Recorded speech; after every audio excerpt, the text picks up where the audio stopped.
আজকে বেশ কয়েকদিন ধরে মিডিয়াতে তোলপাড় একটা নিউজ আপনারা দেখতেছেন যে পৃথিবীতে বড় বড় যারা লিডার, ডোনাল্ড ট্রাম্প বলেন আর বড় বড় জো বাইডেন বলেন, বড় বড় লিডার, এরা নাকি একটা সমুদ্রের বুকে একটা সুন্দর রাজপ্রাসাদ গড়াইছে। সেখানে তাদের মনের কামনা বাসনা পূরণ করার জন্য ছোট ছোট তরুণীদেরকে সারা পৃথিবী থেকে পাচার করে ওই এলাকায় নিয়ে যাওয়া হয় এবং তাদের ইচ্ছা মতো তারা সে সমস্ত নারীদের সাথে তাদের অপকর্মে লিপ্ত হয়। একটু চিৎকার মেরে বলুন নাউজুবিল্লাহ। যাদেরকে আমরা আইডল মনে করি, যারা পৃথিবীতে নারীর ক্ষমতায়নের সবক দেয় আর তারা নারীর সাথে এমন আচরণ করে, তারা নাকি নারীদেরকে হত্যা করে টুকরো টুকরো করে, নারীদের লাশগুলো নদীর পানিতে ভাসায়া দেয়, সমুদ্রের পানিতে ভাসায়া দেয়। যারা এই পৃথিবীতে এই বর্বর নির্যাতন জুলুম করতেছে, তাম পৃথিবী কেঁপে উঠেছে, তাদের নিউজ দেখে তাদের কিছু সোশ্যাল মিডিয়াতে ভিডিও ভাইরাল হয়ে গেছে এবং কয়েক লক্ষ পৃষ্ঠাতে তাদের রিপোর্ট নিউজগুলো প্রচার হচ্ছে। ছোট ছোট নাবালিকা শিশুদের যৌন নির্যাতন, ক্ষমতা ও গোপন আন্তর্জাতিক যোগাযোগের এক অন্ধকার অধ্যায়ের নাম অ্যাপস্টেইন ফাইলস। যুক্তরাষ্ট্রের কুখ্যাত যৌন অপরাধী জেফ্রি অ্যাপস্টেইনের সঙ্গে সম্পর্কিত বিপুল সংখ্যক নথি প্রকাশের পর বিশ্বজুড়ে নতুন করে আলোচনা শুরু হয়েছে। সম্প্রতি যুক্তরাষ্ট্রের বিচার বিভাগ প্রকাশিত এসব নথিতে পৃথিবীর বিভিন্ন প্রভাবশালী ব্যক্তি ও প্রতিষ্ঠানের নাম উঠে এসেছে। সেই তালিকায় দেখা গেছে ক্ষমতাচ্যুত সাবেক প্রধানমন্ত্রী শেখ হাসিনার নামও। এছাড়া পাওয়া গেছে বিএনপি নেতা ব্যবসায়ী আব্দুল আওয়াল মিন্টুর নাম। ইনশাআল্লাহ আল্লাহ চাইলে সমস্ত জালেমদের মুখোশ আরো উন্মোচন হবে। কথা বলেন ঠিক কিনা? তো আমি যে কথা বলতে চাচ্ছিলাম, পৃথিবীতে যারাই জুলুম করুক, অত্যাচার করুক, অপরাধী যতই শক্তিশালী হোক, ওরা কিন্তু অপরাধ করার পরে একটা ছিদ্র রাখে, যেই ছিদ্র দিয়া তার অপরাধের কথা প্রকাশ হয়। কথা বলেন ঠিক কিনা? অপরাধী কখনো গোপন থাকবে না, তার অপরাধ পৃথিবীর সামনে উন্মোচন হয়ে যাবে। ডোনাল্ড ট্রাম্প বলেন, আমেরিকার প্রেসিডেন্ট বলেন, আর যত বড় নেতাই বলেন, পৃথিবীতে যারা অত্যাচার জুলুম করতেছে, মা বোনদের ইজ্জত নিয়ে সিনেমিনি করতেছে, ওই সমস্ত বেঈমানদের পতন হবেই হবে। কথা বলে ডিকেরা। আজকেও দেখেন বাংলাদেশে এই পবিত্র রজনীতেও ভূমিকম্প হয়েছে, হালকা হালকা, খুবই হালকা একটু ভূমিকম্প হয়েছে। অনেকেই বলতেছেন যেটুকু হয়েছে এটুকুতে আমরা তো টের পাইনি। কথা কয় না? টের পাবেন কোন দিন? ইজা জুলজিলাতিল আরদু জিলজালাহা, যেদিন প্রবল প্রকম্পনে পৃথিবীটা কেঁপে উঠবে। ভূমিকম্প যেদিন হবে, পৃথিবীটা যেদিন থরথর করে কাঁপবে, এমন ঝাঁকুনি দেবে, সব ভেঙে চূর্ণ বিচূর্ণ হয়ে যাবে, কোনো কিছু থাকবে না। কথা বলেন। এই ভূমিকম্পের নামে একটি সূরা আল্লাহ দিয়েছেন, সূরার নাম জিলজাল। এর মানে কি? ভূমিকম্প। কথা কয় না? হুজুর কথা ঠিক আছে তো? আপনি সভাপতি না? আলহামদুলিল্লাহ। আজকের মাহফিলের একজন আলেম সভাপতি, আলহামদুলিল্লাহ। তা আজকেও ভূমিকম্প হয়েছে বাংলাদেশে। কয়েকদিন আগে পবিত্র জুমাবারে সকাল 10:48 ভূমিকম্প হয়েছে। অধিকাংশ মানুষ ঘুমের মধ্যে ছিল। ওই দিন ফজরের নামাজ যারা পড়েছে ওইটা তার জীবনের শেষ আমল হইতো। যারা পড়েনি তারা কি কপাল পোড়া না? কথা কয় না? কে? আপনি 20 তলা বিল্ডিং এ ঘুমাচ্ছেন, কি মনে করছেন আল্লাহ একদিন নাড়া দিবে, ওই বিল্ডিং সহ পুরোটাই কবরস্থান, নাম নিশানা খুঁজে পাওয়া যাবে না। কথা বলেন। বিল্ডিং এর নাম রাখছেন সোনার টাওয়ার, হ্যাঁ, ক্ষণিকের নীর, স্বপ্ন সোয়া, বুর্জ খলিফা না? আচ্ছা, এই যে বিল্ডিং গুলো বানাইছেন, যখন আল্লাহর দেয়া ভূমিকম্প হবে, যখন কিয়ামত সংগঠিত হবে, এমন ভাবে নাড়া দিবে পৃথিবীর কোনো কিছু আর থাকবে, সব শেষ হয়ে যাবে, একটা সুতাও থাকবে না, সব চূর্ণ বিচূর্ণ হয়ে যাবে, ভেঙে খান খান হয়ে যাবে। কুল্লু মান আলাইহা ফান, এই পৃথিবীর জমিনের সবকিছু আল্লাহ তাআলা ধ্বংস করে দেবেন। কথা বলে ঠিক কিনা? এই যে মাঝে মাঝে আল্লাহ একটু ভূমিকম্প দিয়ে কেন নাড়াইতেছে? আল্লাহ বান্দাকে সতর্ক করে দিচ্ছে, সিগন্যাল দিচ্ছে, বান্দা সোজা হ, আর গুনাহ করো না, পাপের সাগরে আর ডুব দিও না, আর অপরাধ কইরো না, সমাজে যখন জিনা ব্যভিচার বেড়ে যায়, অশ্লীলতা বেড়ে যায়, গুনাহের প্রতিযোগিতা শুরু হয়, আমানতের খেয়ানত হয়, যাকাতকে জরিমানা মনে করে, 15টি কারণে ভূমিকম্প হয়, ওই দিকে ওয়াজ করতে গেলে 2 ঘন্টা লাগবে। কোন দিকে যাব? রাগ করতেছেন আপনারা? আমাদের সমাজে এই জন্য বাজান ভূমিকম্প দিয়ে আল্লাহ বুঝাইতেছে, বান্দা আর বাঁকা পথে চইল না, সোজা হও, আর গুনাহ কইরো না, ফিরে আসো। তাহলে বলেন তো, অপরাধ গুনাহ থেকে ফিরে আসার দরকার আছে না নাই? সম্মানিত ভাইয়েরা আমার, আমি যে আয়াতে কারিমা তেলাওয়াত করেছি, আমার আল্লাহ রাব্বুল আলামিন বলেন, ইন্নাল্লাযীনা ক্বালু রাব্বুনাল্লাহু সুম্মাস্তাকামু তাতানাজ্জালু আলাইহিমুল মালাইকাতু আল্লা তাখাফু ওয়ালা তাহজানু ওয়া আবশিরু বিল জান্নাতিল্লাতী কুনতুম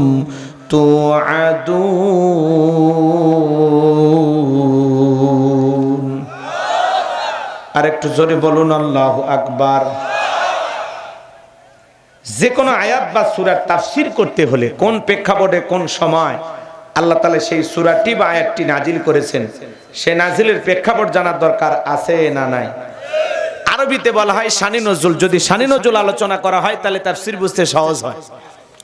তাহলে এই সূরাটি, এই আয়াতে কারিমা আল্লাহ রাব্বুল আলামিন কোন সময় কোন প্রেক্ষাপটে আয়াতগুলো নাজিল করেছেন একটু জানার দরকার আছে। আমি কি একটু বলবো? রাগ করবেন না তো ইনশাআল্লাহ? সম্মানিত ভাইরা আমার, নবীর প্রিয় 2 জন মানুষ মাত্র 3 দিনের ব্যবধানে মারা গেলেন। আম্মা জানা খাদিজাতুল কুবরা রাদিয়াল্লাহু তাআলা আনহা মারা গেলেন, চাচা আবু তালেব মারা গেলেন। 2 জন মানুষকে হারিয়ে ব্যথিত হৃদয় নিয়ে নবী চলে গেলেন তায়েফে কালেমার দাওয়াত দিতে। তায়েফের মানুষেরা নবীজির দাওয়াত গ্রহণ না করে নবীজির জান্নাতি শরীর মোবারককে বৃষ্টির মতো পাথর নিক্ষেপ করলেন। নবীজি আমার জ্ঞান হারিয়ে ফেললেন।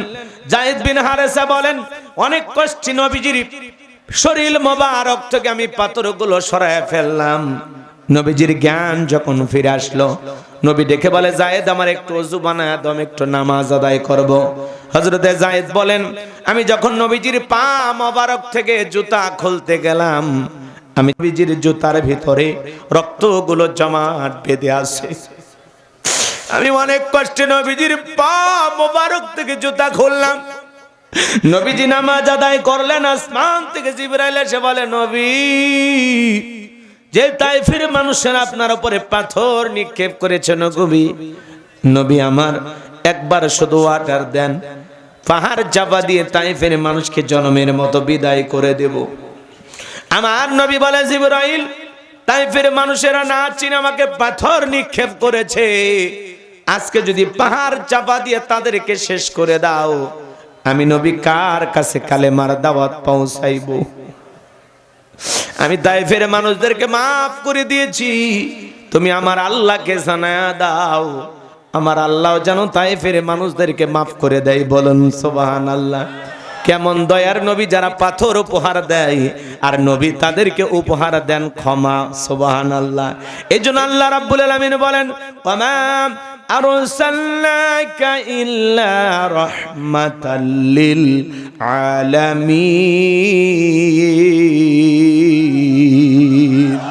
সমগ্র জাতির জন্য, মানব দানব যিনি ইনসান সকলের জন্য আল্লাহ রাব্বুল আলামিন বিশ্ব নবীকে রহমত স্বরূপ জমিনে প্রেরণ করেছেন। চিৎকার মেরে বলুন সুবহানাল্লাহ। নবীর কত দয়া, নবীর কত মায়া। কেমন নবী পাইছি বাজান, কয়টা কথা বলবো, বলতে গেলে লম্বা সময় লাগবে।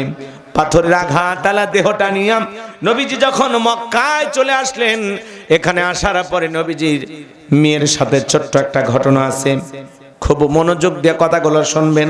এখনই বলতে গেলে একটু কষ্ট হবে আপনাদের, আমি কি বলবো? নবী তায়েফ থেকে ফিরে আসার পরে ফাতেমার সাথে ছোট্ট একটি ঘটনা আছে, আমি এখন বলবো না, একটু মনে রাখবেন যে হুজুর তায়েফ থেকে ফিরে আসার পরে ফাতেমার সাথে নবীজির কি ঘটনা আছে একটু বলবেন, আমি আপনাদেরকে পরে শোনানোর চেষ্টা করব ইনশাআল্লাহ। এখান থেকে মা বোনের অনেক শিক্ষা পাবেন ইনশাআল্লাহ। আমি যে কথা বলতে চাচ্ছিলাম, তাইফ থেকে ফিরে আসার পরে নবীজি মক্কায় যখন চলে আসলেন 19 দিন পর্যন্ত আসমান থেকে জিবরাইল আসে না, নতুন কোন আয়াত বা সূরা নাজিল হয় না। কাফেররা সমালোচনা শুরু করে দিল, ও নবীর সাহাবীরা কি ব্যাপার, তোমাদের নবী তো নতুন কোন আয়াত বা সূরা পাঠ করে শোনায় না, নাকি তার আল্লাহ তাকে ভুলে গেছেন? জোরে কর না উযুবিল্লাহ।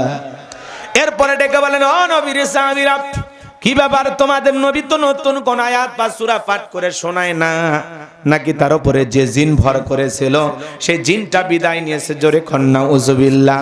এইভাবে তারা সমালোচনা শুরু করে দিল।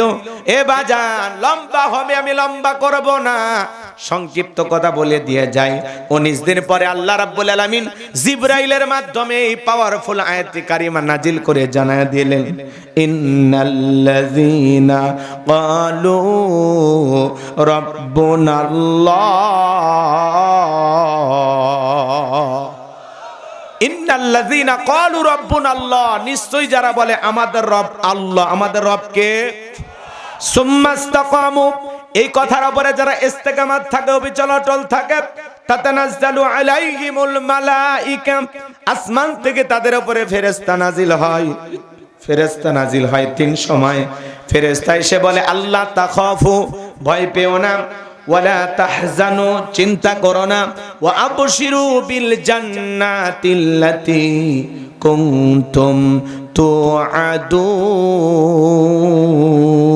তুআদুন, যে জান্নাতের ওয়াদা প্রতিশ্রুতি তোমাদেরকে দেওয়া হয়েছে, সেই জান্নাত পেয়ে তোমরা আনন্দিত হও, সেই জান্নাত তোমরা গ্রহণ করো। বলুন সুবহানাল্লাহ। এটা হলো আয়াতের সরল অনুবাদ, ভালো করে বুঝবেন, আমার দিকে তাকান।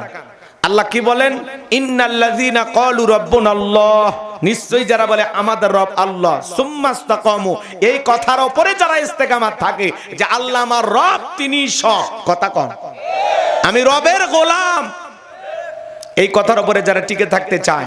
মিঠাপুকুরের মুসলমান, রাস্তার 2 ধার দিয়ে গাছ লাগানো হয় না, কথা কয় না গো। এ ভাই, আমি করবো ওয়াজ, আপনারা দেবেন আওয়াজ, জবাব দিবেন ঠিক ঠিক, আলোচনা হবে কমপ্লিট, শ্রোতাদের স্পিরিটে বারে, বক্তার হিট, আলোচনা হবে জায়গা মতো ফিট। আগে বলতাম কিছু আজ প্যান্ডেলে, কিছু আজ অ্যাঙ্গেলে, এখন আর অ্যাঙ্গেলে না, যা বলবো সব ডাইরেক্ট। অ্যাঙ্গেলে বলার 300, ডাইরেক্ট বলার বাংলাদেশ। ঝিমাইছেন কে? 12 তারিখ পর্যন্ত ঘুমাইলে চলবে না, রেজাল্ট নিয়ে ঘরে ফেরা লাগবে। ঘুমাচ্ছে উঠে, কথা কন। রাস্তার 2 ধারে গাছ লাগানো হয় না, যখন ঝড় তুফান আসে, আইলা, নার্গিস, হুদহুদ, সনি, ফনি, মিকজাউ, মিথিলি, ডানা, এই যে নানান ধরনের ঘূর্ণিঝড় নাম দেয় না, কথা কন না চাচা, এই যে ঘূর্ণিঝড়ের নাম দেয়, এই ঝড় তুফানগুলো যখন আসে দেখবেন রাস্তার গাছগুলো ভেঙে তছনছ হয়ে পড়ে থাকে, আবার কিছু গাছ মজবুত ভাবে শিকড় নিয়ে দাঁড়িয়ে থাকে। এর নাম হলো সুম্মাস্তাকামু, ইস্তেকামাত থাকা, অবিচল অটল থাকা। আল্লাহু আকবার বলেন, আরেকটু জোরে বলেন আল্লাহু আকবার। এই জন্য আপনি যখন বলবেন আল্লাহ আমার রব, এই কথার উপরে টিকে থাকতে গেলে আপনার উপরে মামলা আসতে পারে, হামলা আসতে পারে, নির্যাতন আসতে পারে, ঘর ছাড়া করতে পারে, দেশ ছাড়া করতে পারে, মিথ্যা মামলা হামলা দিয়ে জেলখানায় বন্দী করতে পারে, হাজারো নির্যাতন জুলুম ইমানদার সহ্য করবে, হাসতে হাসতে ইমানদার ফাঁসির দড়িতে ঝুলবে। এরপরে পৃথিবীর কোন জালেম আর বেঈমানের কাছে মাথা নত করবে না, করবে না, কথা বলেন ঠিক না? আপনি কি মনে করেন জান্নাত মামুর বাড়ির ডাল গেলে এক ডাবু খাইতে দেবে? অত সহজ না। কয় মিছিল থেকে পুলিশ ধরে নিয়ে যাচ্ছে, কয় আজকে মিছিলে যাওয়ার দরকার নেই। কয় দাড়ি টুপি দেখলে ধরতেছে, কয় সেলুনের যা, কয় দাড়িটা কেটে দে, তো আপাতত দাড়ি কেটে দে, পরে অবস্থা ভালো হলে রাখবো নি। এই ঈমান নিয়ে যান না, কথা কন, এই ঈমান নিয়ে যান না। যদি আপনি জান্নাতে যেতে চান, পরীক্ষা আছে না নাই? আল্লাহ রাব্বুল আলামিন বলেন, আহাসিবান নাসু আইয়ুতরাকু আইয়াকুলু আমান্না ওয়া হুম লা ইফতানুন। আরো জোরে বলুন আল্লাহু আকবার। আল্লাহ রাব্বুল আলামিন বলেন, মানুষেরা কি মনে করেছে ঈমান এনেছে কথা বললেই তাদেরকে ছেড়ে দেওয়া হবে, তাদেরকে পরীক্ষা করা হবে না?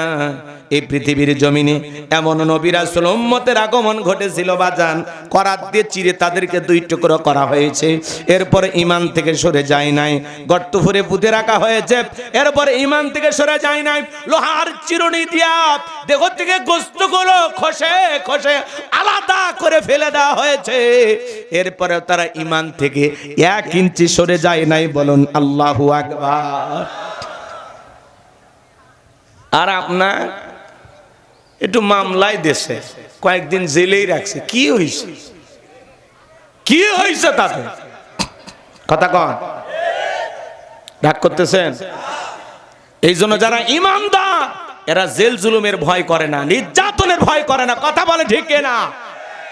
যত বেশি ঈমানদারদের উপর নির্যাতন জুলুম হবে, ঈমানের পরীক্ষায় তারা পুরে পুরে খাঁটি স্বর্ণ হবে। কথা বলে ঠিক না? ঈমানদারা ভীতু পুরুষের জাতি নয়, ঈমানদারা হলো বীর পুরুষের জাত। ওরা হাসতে হাসতে জীবন দেবে, কিন্তু জালেম আর বেঈমানদের কাছে মাথা নত করবে না, করবে না। কষ্ট হচ্ছে আপনাদের? মিঠাপুকুরের জমিন এমন জমিন যারা রক্ত দিতে শিখেছে, যে জাতি রক্ত দেয় এদেরকে পিছু হটানোর শক্তি পৃথিবীর কারো নাই। কথা বলেন ঠিক? আমার কথা কি আপনারা বিরক্ত হচ্ছেন? আমি কি দোয়া করলে খুশি হবেন? চলবে আলোচনা, কিছুক্ষণ চলবে। আয়াতের শুরুতে মনোযোগ দেন। আমার আল্লাহ বলেন, ইন্নাল্লাযীনা ক্বালু রাব্বুনাল্লাহ। আমার আল্লাহ রাব্বুল আলামিন বলেন, নিশ্চয়ই যারা বলে আমাদের রব আল্লাহ। ও রংপুরের মুসলমান ভাইয়েরা, ডান হাতটা তুলে শাহাদত আঙ্গুলি দ্বারা ইশারা করে চিৎকার মেরে বলুন তো আমাদের রব কে? সাক্ষী দিয়ে আরো জোরে বলুন আমাদের রব কে? আর একটু বলুন আল্লাহ। আল্লাহ কলিজার সবটুকু আবেগ ভালোবাসা নিয়ে ডাক দেন আল্লাহ। আল্লাহু আকবার। হাত নামান আমার সোনা ভাইয়েরা। আল্লাহ রাব্বুল আলামিন রূহের জগতে আপনাকে আমাকে প্রশ্ন করলেন, আলাস্তু বিরাব্বিকুম, আমি কি তোমাদের রব নই? আমরা সেদিন সবাই জবাব দিয়ে বলেছিলাম ক্বালু বালা, অবশ্যই আপনি আমাদের রব। এই পৃথিবীর জমিন আসার পরে আল্লাহ রাব্বুল আলামিন সর্বপ্রথম যে ওহী নাজিল করলেন, ইকরা বিসমি রাব্বিকাল্লাযী খালাক, পর তোমার রবের নামে যিনি তোমাদেরকে সৃষ্টি করেছেন। এই আয়াতের ভিতরে রব শব্দ আছে না নাই? জোরে বলেন আছে না নাই? রবের জ্ঞান শিক্ষা দেওয়া হয় কোথায়? স্কুল, কলেজ নাকি মাদ্রাসায়? জোরে বলেন। মাদ্রাসার ছোট ছোট বাচ্চারা কি সুন্দর বইসা বইসা পেশাব করে, ঢেলা কলম ব্যবহার করে, বাড়িতে যে মা বাবাকে সালাম দেয়, আহারে দেখায় মায়া লাগে, চক্ষু জুড়ায়া যায়। আর কত ছেলে দেখবেন স্কুলে পড়াশোনা করে, ব্যাগটা পিছনে ঝুলানো আছে, এরপর রাস্তার মধ্যে সেন্টার টান দিয়ে পেশাব করতেছে আর লিখতেছে আছে না নাই? যদি জিজ্ঞাসা করা হয় বাবা কোথায় পড়ো, কই প্রাইমারিতে, কোন ক্লাস, কয় ক্লাস 3-তে, তো বাবা পেশাব করতেছে লিখতেছে, কারণ কি? তোমাদেরকে আদব কায়দা শেখানো হয় না। ডেকে বলে, হুজুর প্রাইমারি পেশাবখানা যা দেখি সারিতায় দাঁড়িয়ে থেকে পেশাব করে, তার মানে যেমন দেখতেছে তেমন শিখতেছে। কথা বলেন ঠিক কি না? আমার ভাইয়েরা, কত ছেলে কলেজ বিশ্ববিদ্যালয়ে পড়াশোনা করে, এলাকায় পালসার গাড়ি নিয়ে ঘোরাফেরা করে, হঠাৎ করে যখন পেশাবের চাপ দেয় গাড়িটা ব্রেক করে সেন্টার টান দিয়ে কুকুরের মতো দাঁড়িয়ে থেকে পেশাব করে, বসেও না, আসে না নাই? 30, 40, 50 বছর বয়স হয়ে গেছে, পেশাব করে আস্তে করে উঠে আসে, ঢেলে কুলুপ ব্যবহার করে না, আসে না? কুকুরের স্বভাব ঢুকছে মানুষের ভিতরে, কইলে তো খুব বেজার লাগে। আচ্ছা কন্যাকে, কুকুর কি বসে পেশাব করে? ওর পেশাবের কোনো আদব কায়দা আছে? ওই খেরের পালা দেখলে ঠ্যাঙালো করে, মাটি বালকে মাটি ঢিবি দেখলে ঠ্যাঙালো করে, পাঁচির দেখলে ঠ্যাঙালো করে। কথা কন্যাকে জীবনে কোনোদিন দেখছেন কুকুর পেশাব করে বাড়ি নেছে? আপনার 50-60 বছর বয়স, আপনি পেশাব করে পানি নেন না, আপনার একটু লজ্জাও লাগে না? হ্যাঁ, আপনি না মুসলমান, তো আশরাফুল মাখলুকা, আপনার একটু লজ্জা নাই, শরম নাই? হাদিস শরীফের ভিতরে আছে, যারা পেশাব থেকে পবিত্রতা অর্জন করে না তাদের জন্য কবরের ভিতরে শাস্তি হবে, আযাব হবে। শুধু একটা অপরাধের কারণে কবরে শাস্তি হবে, যারা পেশাব থেকে পবিত্রতা অর্জন করে না, এই কারণে কবরে আযাব হবে, শাস্তি হবে। কি বলেন? কবরে আযাব কি টাটকা না বাসি? টাটকা না? কবরে ঢুকতে দেরি, আযাবটা হইতে দেরি করবে না। এই জন্য আল্লাহ না করুক আমরা যারা এই সমস্ত গুনাহ করি, এই সমস্ত অপরাধ করি, দাঁড়ায় পেশাব করি, পেশাব করে পানি নেই না, ঢেলে কুলুপ নেন না ভাই, একটু পানি নেন, নাহলে একটু টিস্যু নেন, কথা কয় না কেন, একটু মাটি নেন, কিছু নিয়ে তো ঘুরবেন। পেশাবটা যে করতে বসছেন সারাদিনে কয়বার পেশাব করেন যে হুঁশ থাকে না আপনার? 4-5 বারেই তো, একটু কন্ট্রোল করেন, কথা কয় না। অনেকে করছে হুজুর পেশাব করার আদব কায়দা শিখে বেড়াচ্ছেন, রাগ করতেছেন, বিরক্ত হন না বাজান, আল্লাহর রাস্তায় একটু ফিরে আসেন, নিয়ত করেন যে হুজুর ওয়াদা দিলাম আজ থেকে পেশাব করে অবশ্যই পানি হোক, টিস্যু হোক, মাটি হোক, একটা কিছু নেব, ইনশাআল্লাহ পরিবর্তন হয়ে যাব, পরিষ্কার থাকবো। অনেক যুবক আবেগে ঠেকলে হুজুর একটা সেলফি, সেলফি পরে 2 রাকাত নামাজ পড় আমার সাথে, কয় হুজুর শরীর ঠিক নাই। আমি তো একটু মহিলাদের সমস্যা, এটা আবার পুরুষের কবর শুরু হইল, কচ্ছে হুজুর সেই সমস্যা না, আমি পেশাব করে পানি নেইনি। আপনি মুসলিম যুবক, আপনি পেশাব করে পানি নেন না, এই কথাটা বলতে আপনার লজ্জা করে না? কি বলেন? পেশাব থেকে একটু পবিত্রতা অর্জন করা দরকার আছে না নাই? লম্বা হবে বাজান, লম্বা করব না। এজন্য সন্তানকে যদি মানুষের মতো মানুষ বানাতে চান, আদবালা আখলাকালা চরিত্রবান বানাতে চান, মাদ্রাসায় পড়ানো ছাড়া কোনো বিকল্প রাস্তা খোলা নাই, কথা বলেন ঠিক কিনা? যে সন্তানগুলো মাদ্রাসায় পড়ে হাফেজ হয়, আলেম হয়, ছোটবেলায় মাদ্রাসায় পড়ে ডাক্তার, ইঞ্জিনিয়ার হয়, এরা কোনোদিন মা বাবার সাথে বেয়াদবি করে না। যে সন্তানগুলো মাদ্রাসায় পড়বে এরা কোনোদিন এরা বৃদ্ধাশ্রমে পাঠাবে না, ঘর বাড়ি থেকে তাড়ায় দেবে না, কথা বলেন ঠিক কিনা? সন্তানের ভালোবাসা মহাব্বত শেষ বয়সে যদি পেতে চান তাহলে আদব শিখান, কোরআন সুন্নাহর জ্ঞান ভিতরে ঢুকায়া দেন, কথা কন। 5-7 বছর মাদ্রাসায় পড়ে এরপরে যা ইচ্ছে তাই বানান, ডাক্তার ইঞ্জিনিয়ারও বানান লাগবে। আমরা বলতেছি না যে সবগুলো হাফেজ মুফতি মুহাদ্দিস বানান, এমনটা নয়, কথা বুঝতে পারছেন আমার কথা? কি বিরক্ত হচ্ছেন? তাহলে সন্তানকে ছোটবেলায় মাদ্রাসায় পড়াবেন তো ইনশাআল্লাহ। কোন হাফেজ আলেম দেখছেন তার মা বাবাকে পিটানো দেখছেন, বাড়ি থেকে বের করে দিতে দেখছেন? তারা কখনো মা বাবার সাথে বেয়াদবি করে না, ওরা জানে ওদের মা বাবা হলো পৃথিবীর সবচেয়ে বড় পীর, কথা বলেন ঠিক কিনা? তারা পিতামাতাকে ভক্তি করে, শ্রদ্ধা করে, ভালোবাসা নেয়, পিতামাতার সাথে উচ্চ স্বরে কথা বলে না, চোখ রাঙানি দেখায় না, বাজে ভাষায় গালি দেয় না, কোনোদিন পিতামাতাকে অবহেলার নজরে তাকায় না, কথা বলেন ঠিক?